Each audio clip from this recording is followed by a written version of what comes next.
And personally, given Mario Dion was handpicked by the Trudeau cabinet through a secretive, dishonest process, I don't fully trust him to be examining everything. We're challenging a ruling of his in court right now. Do you say that you don't have confidence in Mario Dion?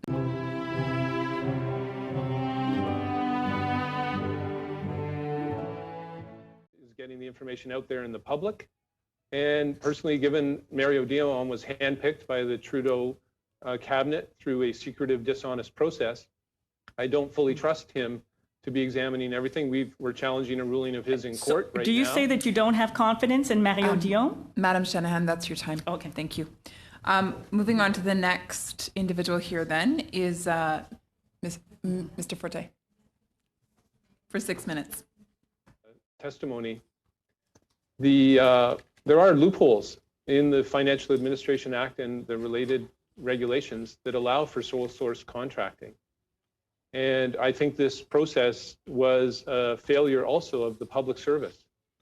As many experts have pointed out, there are several other organizations that, if they had been given a full chance, could have put forward a proposal that would have certainly matched We Charity's proposal to administer this program, because there are several organizations that have greater reach than We Charity. As we've learned most recently, they can't operate in Quebec, have no real presence there at all. So how would they ever be chosen to run a national program? But in other ways, other groups had just as much reach as they did. And frankly, as I've pointed out, and no one should forget, the Canada Summer Jobs Program and the Youth Service Corps program should have just been expanded to incorporate this program. That was the best way to do it. There was no reason to contract out and waste tens of millions of dollars of the public's money. Monsieur Conetcher. Mr. Conacher, we have limited time. I am sorry, I don't want to interrupt you. So I understand what you're telling me in terms of the need to go into a bidding process that other organizations might have bid for. But my question is, what are mechanisms could have been put in place to compensate for not having a bidding process? So I'll be direct. There was no diligent checking. We entrusted this money to a new entity associated to the We Charity that had no assets. But should there have been better safeguards, diligent auditing or verification? And we're talking about controls.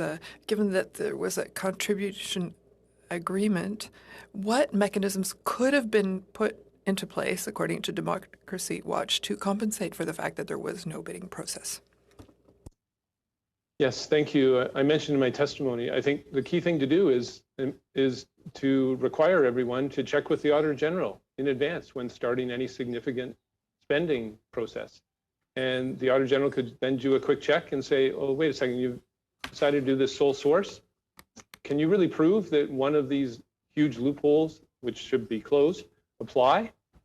Because, for example, there's one that sole source contracting is allowed if it's in the public interest. Well, who decides that? I mean, that is just open to such abuse in terms of exercising discretion of defining what is in the public interest. Or in this case of We Charity, what is, if there's only one organization that is deemed by the public service with possible political influence to be the only organization that could actually administer whatever is to be done or provide whatever product or service. So those loopholes need to be constrained, and every government institution should have to check with the Auditor General and just do a compliance check before you start the whole process. Then the Auditor General will be able to stop it instead of reporting 5 years later that all the rules were broken. That's the way, I think, the best way to go. We have the watchdog in place. Give that watchdog the power to stop the spending and correct it before it happens. À votre avis, Monsieur Conetcher, in your opinion, Mr. Conacher, when I talk about diligent verification, so that due diligence that's taken in situations of awarding contracts such as this one, what would that have needed to include? So verification of the accounting, legal verification, to what degree was it necessary to do this verification, this checking of the We Charity before awarding the contract? Well, given the amount of money, I mean, one of the sole source loopholes is if a contract is less than $25,000. And, that you can see why it's a small amount of money and some of the safeguards may not need to be in place. Although, again, I think that you should just essentially ban and put in place high penalties if contracts are split to try and fit under that $25,000. But otherwise, yes, due diligence means looking at whether the organization has a good business record, for example, as you have to have if you want to start a bank in Canada. And that means looking through their annual reports and verifying things and ensuring that it's flowing to an organization that actually has the track record as opposed to a shell organization that is fronting for that other organization. I mean, these are simple, basic steps, and I think it was a failing of the public service as well to not do the due diligence in this case, perhaps because of the ties of the key person, Ms. Wernick, with We Charity, given that she had worked with them and approved Mr. grants Conacher, to them that's your before. time. So. Thank you. Madame la Présidente, au comité finance, Madam Chair, at the Finance Committee, we're given a bit more time when we're asking questions in French, not because the interpreters are not doing a good job, because there are always additional delays, and I don't know whether you have the intention of doing this at the Ethics Committee, but I would suggest that you give us 30 seconds more because often there are a lot of loss in time because of translation. And if you give me that opportunity, I would have a last question for the witness. I will give you the opportunity to ask one last question. Please be brief. oui. Alors, quelle est la... So what is the consequence, in your opinion, for the government of not having... No, sorry. Have you already seen in your own practice as a lawyer working on government responsibility or accountability, have you seen situations where a government awards a $43 million contract to manage $900 million without due diligence being taken beforehand? Have you ever seen that? No, I have not seen that since 1993 when Democracy Watch started up. Merci. Thank you. Thank you very much. Moving on then to Mr. Green for 6 minutes. Thank you, Madam Chair, and I appreciate having the witness here as a newer member of Parliament. I'm certainly fascinated by the historical context of the Conflict of Interest Act, as well as the many well-documented violations of that. We have the Trudeau report. The witness has provided some examples. I would wonder if you would like to comment on the recommendations that came out of the Trudeau report, which outlined a whole list, a laundry list of violations in the past in terms of the recommendations that came out versus what we failed to act on in that time being. And you're talking about the Trudeau 2 report with regard to the SNC Lavalin scandal, or the Trudeau 1 report? You could speak to either of them. I was speaking to the Trudeau 1 report, particularly as it related with Aga Khan and the vacations and the travel and any of that sort of thing. Like, just wondered if you can comment on the lessons that would have been learned from that. Well, the main one is there's a loophole in the gifts rule for cabinet ministers that if it's a gift from a friend or family member, that the gift is legal. And the former ethics commissioner, Mary Dawson, interpreted that rule in a way you could say, taking into account the purpose of the act, which unfortunately she didn't do in a lot of other cases of preventing conflicts of interest. But in that case, interpreted to say, even though it says that a friend can give you a gift, if the friend is a lobbyist or involved in dealings with the government, I'm going to disallow the gift and say that it's prohibited. But technically, the law still says if it's a friend, the gift is legal. And so if Prime Minister Trudeau had been able to overcome that hurdle of proving that the Aga Khan was actually his personal friend as opposed to an old family friend, then he would have been let off, possibly by a commissioner, other than Mary Dawson at the time was saying, no, sorry, even if it is a friend, I'm going to ignore the rule and apply it as taking into account the purpose of the act. So as she recommended, out of that, gifts should simply be banned. I mean, yes, your family members can give you birthday gifts and holiday gifts, Sure. but other than that, Yeah. gifts should just be banned. And I would also like to, publicly state that I think there is some confusion around the relationship between the Trudeau family and the Kielburgers. One said they were friends, one said they weren't friends. It was kind of awkward, quite frankly. But this idea of plausible deniability seems to underscore the circumvention of the act as it's applied. And so we have here under Section 6 that no public office holder shall make a decision or participate in making a decision related to the exercise of an official power, duty, or function if the public officer holder knows or reasonably should know that in making the decision he or she would be in conflict of interest. So plausible deniability says, I didn't know. What do you consider to be reasonable? If you could be brief too, I only have another 3 minutes. Well, again, I think if your staff are acting on your behalf of the top government officials, which cabinet appoints, and which kind of unfortunately makes the top level of the public service partisan because they're all serving at the pleasure of the cabinet. If those people are acting on your behalf, then I don't think that the plausible deniability defense should be allowed unless you can truly prove that they went rogue. So that's the key, and it's part of our whole notion of ministerial responsibility and accountability, and it's stated in the Prime Minister's Code and the Treasury Board Code that staff are acting on behalf of ministers and have no authority to act otherwise. Thank you. And that leads me to my next question as it relates to disclosure of gifts. You have, I think, quite rightly identified that the penalties for these violations are so immaterial in relation to people's ability to pay. And in fact, some have even suggested that the more wealthy you are, the less susceptible you are to influence or corruption, that somehow $40,000 is not material if you could write a check and make it go away.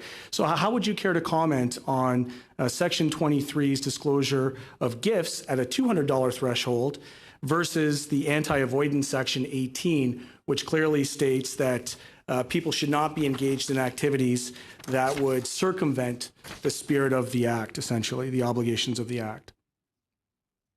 Well, I would point, first of all, to, again, as I mentioned, that the lowest level federal government employee can be fired from their job if they're involved in a decision where they have even the appearance of a conflict of interest, even if the decision applies generally, which again, 99% of cabinet ministers' decisions apply generally because you're usually decisions to change laws. It's really only hiring their staff or contracting out that it's a specific decision where the act even applies. I think that a sliding scale of penalties is something that could and should be considered. That if you are paid more, that the penalty should be higher. Or not even paid more. If I could for a second, like it's clear in your submissions that people who are coming in with blind trusts, are essentially asking the public to blindly trust them that the decisions they make regarding their own personal wealth are somehow going to be managed in another way. So do you believe, in your opinion, that the writing of a $40,000 check, that actual action is in contravention to the Anti-avoidance Section 18 of the Conflict of Interest Act? On that particular situation, it's possible that Minister Morneau thought he paid for that entire trip, for those two trips by his family, and that his family paid the entire amount because they did pay $52,000. But I will not believe that claim until I see the entire communication record between We Charity and every member of the family. Because if We Charity said at any time that part of this is complimentary, then Minister Morneau knew. And it raises questions not only of ethics violations because of accepting that gift, but as you say, of trying to pay it off just before testifying would, I think, violate that anti-avoidance clause. And it raises questions, as Democracy Watch has filed complaints with the RCMP, of breach of trust. Being in that kind of relationship, knowing what the ethics rules are, which Minister Morneau does, because he has been found guilty of violating them and been investigated for violating them, but still continuing to participate and directing his staff to participate in the process raises those questions. Thank you. Thank you. Moving on to our 5-minute round, we have Mr. Gord first up. Merci. Thank you, Madam Chair. Thank you, Mr. Conacher, for being here today. Currently in Canada, ethics and the appearance of conflict of interest and conflicts of interest for MPs, ministers, Prime Minister is really badly taken care of in Canada. So in Canada, we're looking for safeguards.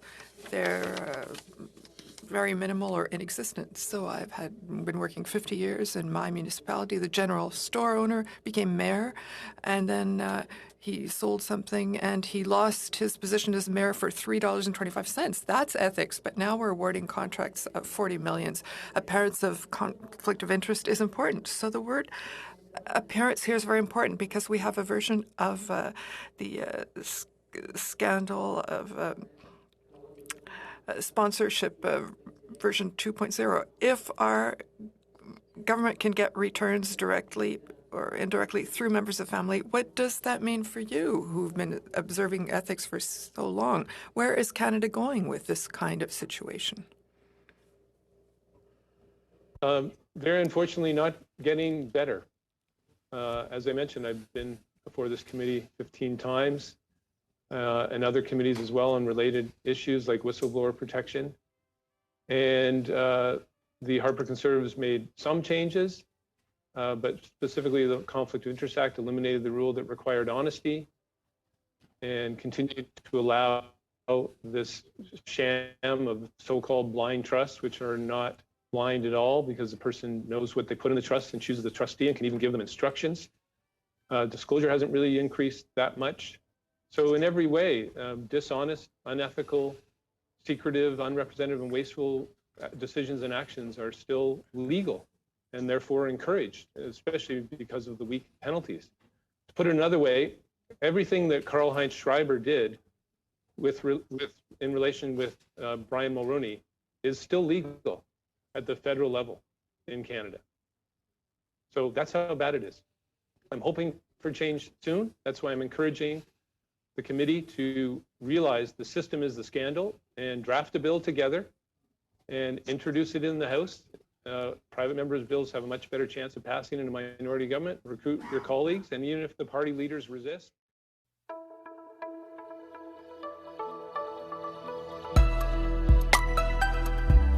And for your testimony today. Looking at shutting down the meeting, Mr. Poilievre, so if you could Committee back to order.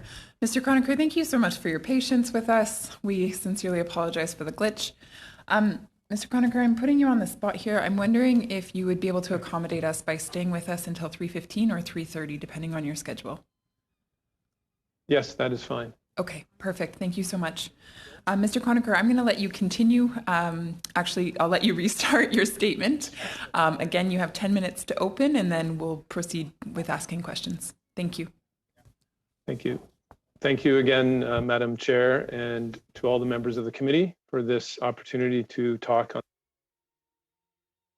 preventing conflicts of interest in government decisions. And je vais dire beaucoup de mes... je vais parler en anglais. I'm going to be speaking almost entirely in English during this meeting because I would have to practice my French a lot. I still need to, but there are many technical terms, and so for me, it's easier to speak French. But good morning to everyone, or good day to everyone, and thank you for giving me the opportunity to speak about this important topic, the topic of conflict of interest in government decisions. And I could take your questions in French if you wish, and I will try to respond in French, but again, I will be speaking more in English for my presentation today. Conacher, please feel free to speak in whatever language. You're welcome to speak in whatever language you're most comfortable. We have translators, so we're good to go. Yes, thank you very much. Thank you. Democracy Watch is calling on the members of the committee today to not only recommend many changes to prevent conflicts of interest in government decisions with regard to spending, but also to work together and actually draft and propose a bill and introduce it in the House of Commons this fall. And hopefully it will pass by the end of the year in this minority government. You could easily work together to sponsor a bill that would lower the political donation and loan limit to $100, as in Quebec, to stop the unethical influence of big money in Canadian federal politics, and to close loopholes that allow for secret unethical lobbying, excessive government secrecy, spending without competitive bidding, and politicians and top government officials to profit from their decisions in secret. The bill must also strengthen enforcement by establishing an independent commission to appoint our democracy and good government watchdogs, and to require the watchdogs to audit everyone regularly and issue public rulings on all questionable situations instead of secret rulings or ignoring complaints, and allow anyone to challenge the rulings of any watchdog in court. And finally, by extending whistleblower protection to everyone in federal politics, including political staff and the staff of political parties, and imposing high fines for ethics violations, including dishonesty. Secret unethical lobbying, excessive government secrecy, unethical big money influence campaigns, and unethical decision-making and spending are all legal in federal politics and generally across the country, just to note. And Canadians are more likely to get caught parking their car illegally than politicians are likely to get caught violating key ethics rules and spending rules. And incredibly, the penalties for illegally parking your car or vehicle across the country are higher than the penalties for serious ethics violations by federal politicians and top government officials. This dangerously undemocratic and corrupt system is the scandal. And it's not surprising that it encourages dishonest, unethical, secretive, unrepresentative, and wasteful decisions by politicians and government officials. It must finally be cleaned up by closing all the loopholes, increasing transparency, and strengthening political ethics rules and spending rules, and the enforcement, and increasing penalties. I have been before this committee about 20 to 25 years. I'm not going to say much different than I have in the other 15 times, but I'm going to go through just a few of the details based on the summary that I just gave of the key areas that need, the key 6 areas that need to be cleaned up in order to actually prevent conflicts of interest. First of all, stop big money in politics.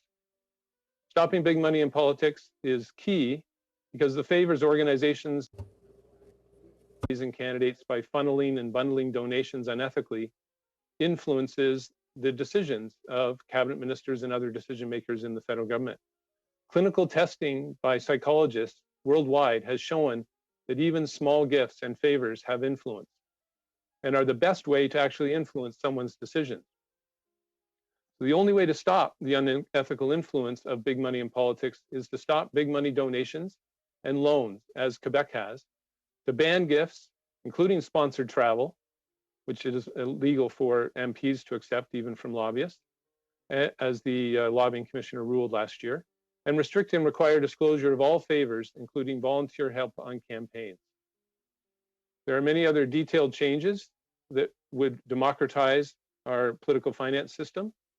And Democracy Watch has issued a news release today, which has also been submitted to the committee with all the links, including to the testing done by clinical psychologists showing that giving gifts and doing favors, including donations, is the best way to influence someone's decision because it creates a sense of obligation to return the favor.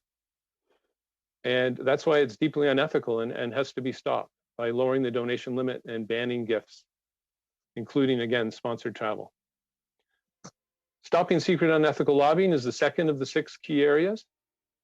The House Ethics Committee recommended some of the changes, this committee, back in 2012 to close secret lobbying loopholes, but not all of them. And they need to be closed. If even some of the loopholes that allow for secret lobbying had been closed years ago, everyone at We Charity would have been prohibited from lobbying the Prime Minister and Finance Minister's office and department because of their connections to the ministers. But because the loopholes are open, not only did they not have to register the lobbying for this funding that they received, but they're also, it's legal for them to be giving gifts and doing favors and campaigning and helping on political campaigns for any federal politician, because only registered lobbyists have to follow the lobbyist ethics code. So if you don't stop secret lobbying, you will not stop unethical lobbying, because those who can still legally lobby in secret will also be able to lobby unethically. Stopping secret lobbying is only part of excessive federal government secrecy. The Trudeau Liberals promised that government information should be open by default and promised to apply the Access to Information Act to ministers' offices. Neither promise has been kept. Past governments have also not kept their open government promises. The many loopholes in the Access to Information Act, which really should be called the Guide to Keeping Information Secret Act, because that's really what it is, it's so full of loopholes. Those loopholes must be closed to end the culture of excessive secrecy that often hides wrongdoing and wrongdoers in the federal government. The fourth area, stop unethical decision-making. It is legal under the Conflict of Interest Act for ministers and top government officials to profit from their decisions, as long as their decision applies generally, which 99% of their decisions do. They are not required to step aside when they have a conflict of interest. They're actually allowed to have a financial conflict of interest and still participate in making the decision. This was proven most recently by Finance Minister Morneau, who introduced a bill that would have helped his own family's pension management company make more money. And since he was a shareholder at the time, he would have made more money. And the Ethics Commissioner ruled that that was all fine because of this giant loophole in the Conflict of Interest Act. This loophole also exists in the MP's Ethics Code and the Senate Ethics Code. So the Conflict of Interest Act, this key law which protects the public's money and protects our democracy, and which the Supreme Court of Canada ruled in 1996, that if it is not strictly and strongly enforced, along with other laws like the Criminal Code anti-bribery provisions, that we do not have a democracy. This key law does not apply 99% of the time to decisions made by the most powerful people in the federal government. This loophole must be closed, and everyone in federal politics must be prohibited from participating in any decision-making process when they have even the appearance of a conflict of interest. As well, a rule requiring honesty should be added to the federal ethics law and to the codes to ensure politicians and government officials are penalized if they mislead voters about anything, including their own wrongdoing. Unbelievably, the rules and code that cabinet ministers have imposed on the lowest level government employees in the federal government, who have very little decision-making power at all, those rules prohibit them from participating in all decisions if they have even a potential or apparent conflict of interest, even when the decision applies generally. And those lower level employees are also required to be honest, to provide honest advice. And they can be suspended or fined if they break these rules. So this is a truly perverse system where the lowest level, least powerful people in the federal government and in federal politics are the ones who have actually the highest ethics standard and the highest penalties. As well, so-called blind trusts must be banned, as the 1984 Star Sharp report recommended, and also the 1987 Parker Commission. Because the person who sets up a trust knows what they put in it. So it's not a blind trust, it's a complete sham, it's a facade. Mr. Conacher. Instead, politicians and government officials should be required to sell their investments while in office, as again, the Parker Commission recommended. Conflict of interest screens should also be banned because they are smoke screens that hide whether someone is actually stepping aside from decisions when they have a conflict of interest. And then the last two areas, areas 5 and 6, one, stop questionable sole source spending. There are far too many loopholes that allow for sole source spending. And a way to check them is close some of them, but also require, if it's significant spending, that the institution that's doing the spending check with the Auditor General and do a little compliance check before they actually initiate the spending process. And then the Auditor General could say, no, you can't do that. You have to have a competitive bid, or I'm going to rule when I audit it 5 years from now and find that you broke all the rules. And finally, strengthen enforcement. The watchdogs are handpicked by the cabinet ministers and top government officials they watch over. They don't have the power to impose penalties, usually. They are allowed to do secret rulings. And as a result, it's not surprising that they have acted like lapdogs and let many people off the hook. Everyone needs to be able to challenge their rulings in court. They need to be chosen by an independent commission, and they must be required to conduct audits and issue public rulings on every questionable situation and be empowered to impose high fines for violations of these key good government rules. Finally, whistleblower protection, as I mentioned, must be extended to everyone who works as political staff or for political parties. The House of Commons Committee unanimously recommended in June 2017 several key changes to strengthen their whistleblower protection system. The government ignored them, as they ignored this committee on the access to information recommendations that you have made to strengthen that act, and as the Harper Conservative government ignored this committee back in 2012 with the recommendations made to close many of the secret lobbying loopholes. I welcome your questions about any of these 6 areas. All of these changes are needed to close the loopholes and to stop conflicts of interest in government spending decisions.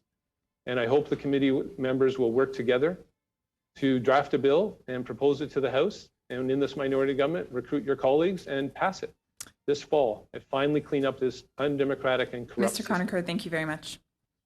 Thank you. Moving into our first round of questions, we have Mr. Barrett for 6 minutes. Mr. Barrett, please go ahead.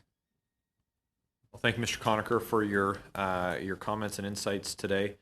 My first question is with respect to adding input to process for government decisions, so that is, say, unsolicited proposals. Should these count as lobbying? And secondly, how has your organization during your tenure looked at or spoken about charities with respect to lobbying? Well, to answer the second part first, there are these 2 sets of rules, one for hired gun consultant lobbyists and the other for organization lobbyists.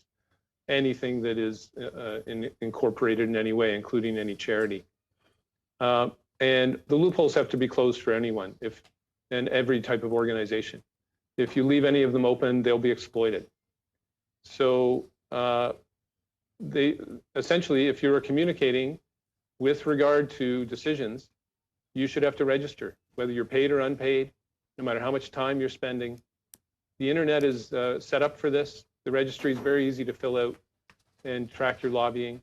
Right now, in terms of monthly communications, only oral, prearranged communications are required to be registered in those monthly records. That's a huge goal. That if you're not paid for your lobbying, or if you're at an organization not spending 20%, then you do not have to register. And it's very easy to arrange a contract or do your lobbying and space it out month to month so that you don't cross those thresholds, or Right. do a contract saying you'll be paid for strategic advice, but not paid for your lobbying. And then it's actually legal to lobby in secret. So close all these loopholes. No, not 1 minute of secret lobbying should be allowed. It's Okay. very easy to register, and everyone should be required to register all the time. Thank you. With respect to the awarding of the CSSG to the We Charity by the Liberal government, you've stated that, quote, key rules protecting democracy are being violated, close quote, when it comes to this contract. Can you expand on that? What key rules specifically are you referring to? Well, my position is, and this position as co-founder of Democracy Watch, but also I'm doing my PhD in law on this specific topic of preventing conflicts of interest. So with my legal training, my position is that the Prime Minister and Finance Minister have already admitted that they violated the Conflict of Interest Act when they said that they were at the final cabinet meeting approving the contract. But I also believe that they have violated the act in a separate way by participating in the process before that cabinet meeting or having their staff do so. And that has been confirmed, that both staff of the Prime Minister and staff of the Finance Minister participated in the entire process. We don't know all the details yet.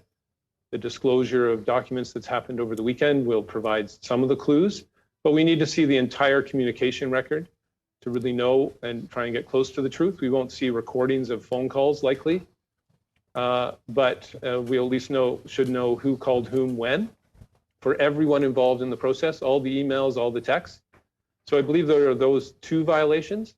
And then if any staff or the Prime Minister or Finance Minister themselves or any minister tried to influence that process, not just participate in it, but in any way push it in the direction of We Charity receiving the funding, then that would be a third violation, a violation of Section 9, which makes it illegal to try and influence a decision-making process when you're furthering someone's private interest, your own, your family's, your friends or associates, who are improperly furthering a charity's interest in this case because of your connections to it. Right. So with respect to Section 9, the public service, the staff around the minister and the prime minister were clearly aware of Prime Minister Trudeau's relationship with the We Charity.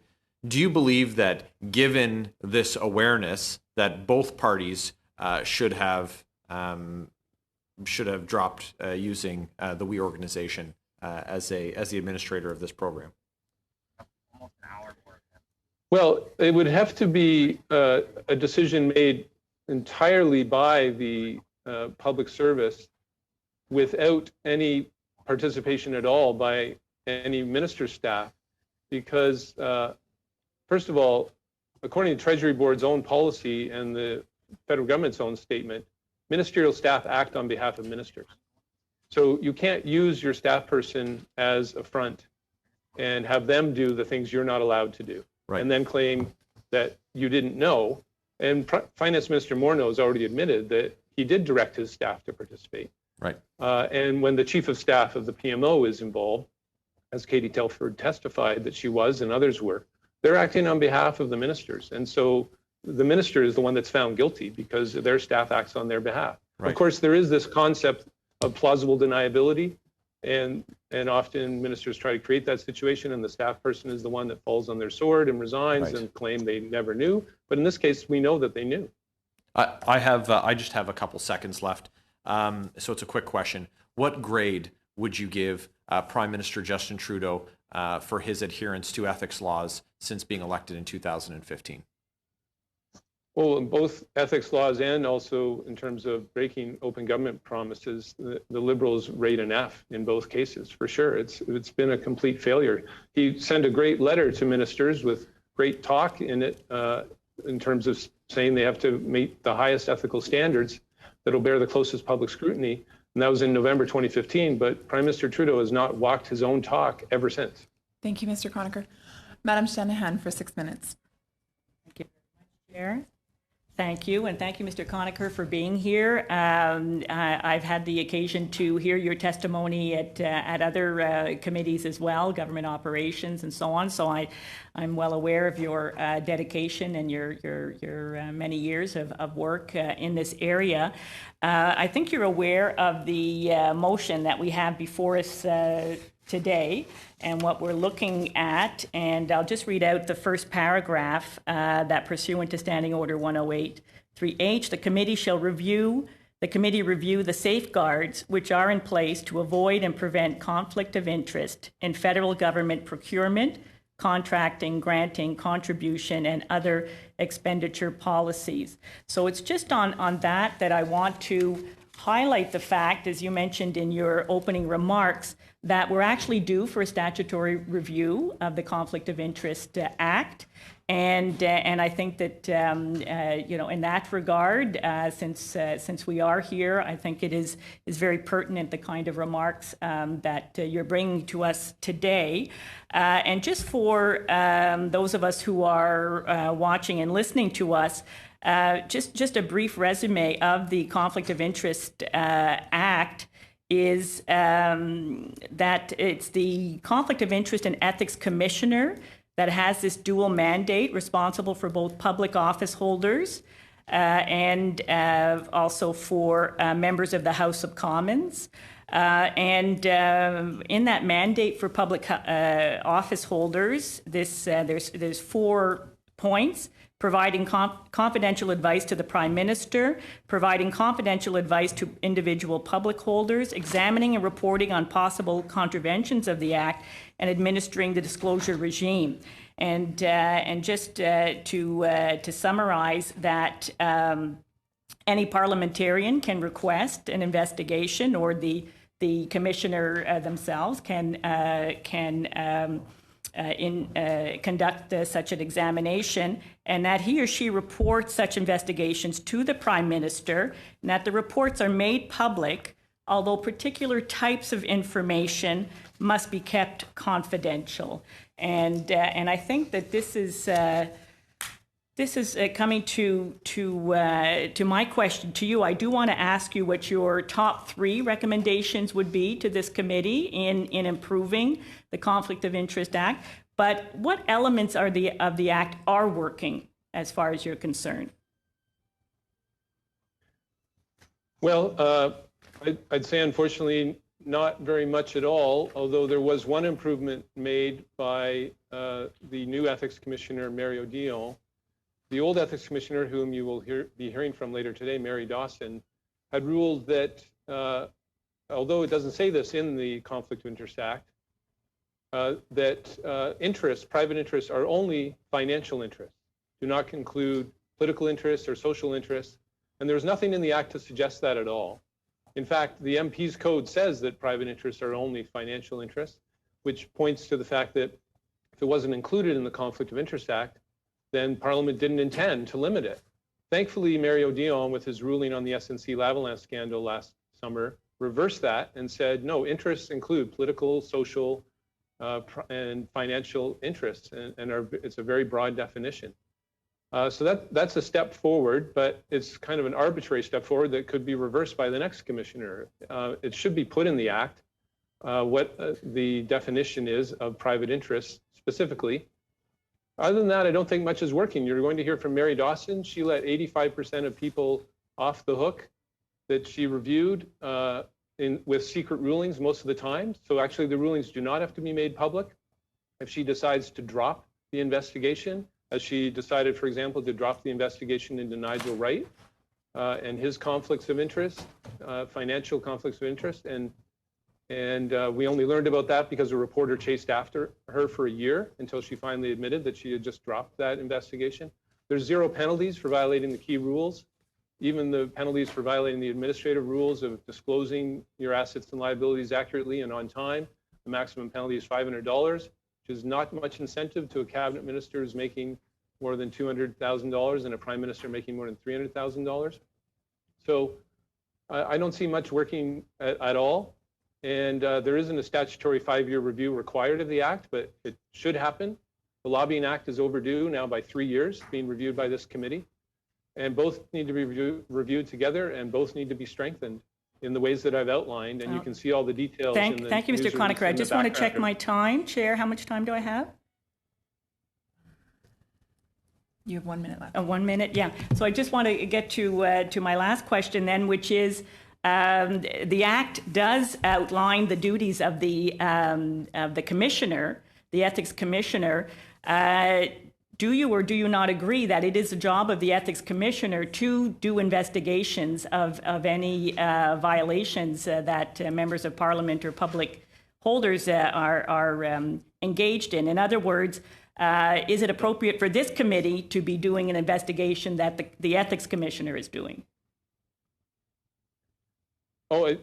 Parliament is sovereign, and this is the ethics committee. I think that a partisan committee made up of MPs who are partisan is not the best forum because the questions tend to be driven by partisan motives as opposed to the rules and the evidence. But Parliament has a right to all the information from the government that's requested, and that is getting the information out there in the public. And personally, given Mary O'Dion was handpicked by the Trudeau cabinet through a secretive, dishonest process, I don't fully trust him to be examining everything. We're challenging a ruling of his in court right now. Do you say that you don't have confidence in Mary O'Dion? Madam Shanahan, that's your time. Okay. Thank you. Moving on to the next individual here then is...